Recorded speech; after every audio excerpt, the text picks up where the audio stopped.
All right, so we're going to look at the Doppler effect. The first thing we're going to do is we're going to look at this Doppler applet and just see visually how this looks.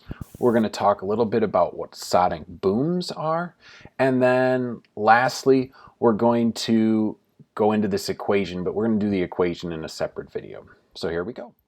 All right, so we're going to start the Doppler effect here. So for the Doppler effect, the thing to remember is when you have a moving source, like this airplane we have here, you'll notice that the wavelengths behind it are different than the wavelengths in front of it. And since the speed of sound is the same in front and behind it, we have a different frequency in front than behind. And so the Doppler effect is what creates different frequencies when you have a moving object.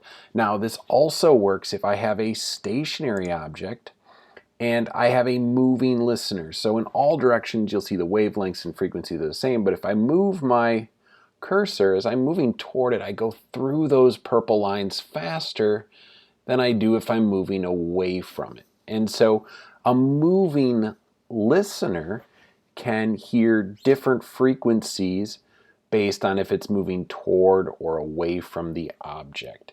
So again, let's look at what happens to those frequencies when we go kind of slow.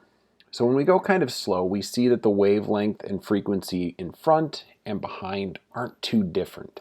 But the faster you travel, you'll notice that those frequencies build up on the front end, but they really spread out on that back end. And eventually you reach the speed of sound. So let's pull this out to the speed of sound here.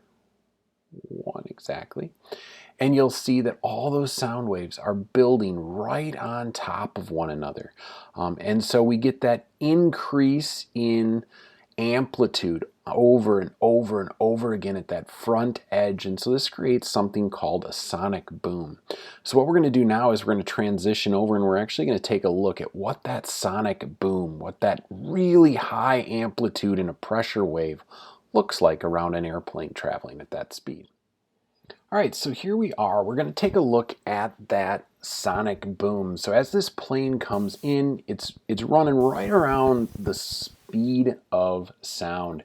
And so we're going to see that pressure wave. And so as it comes in, you can see this big cloud here. And that cloud is not traveling with the plane.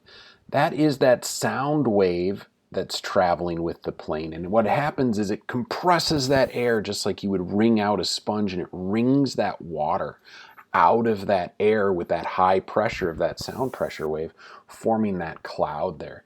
And you will hear it if you watch any video on sonic booms. I'll link one in the description. I'll link this one where you can actually hear that sonic boom. So you'll hear something and then all of a sudden you'll hear a loud noise, and that's all of those sound waves built up together. Of course, you're not very close to the plane, so it's not extremely loud, but it's still quite loud.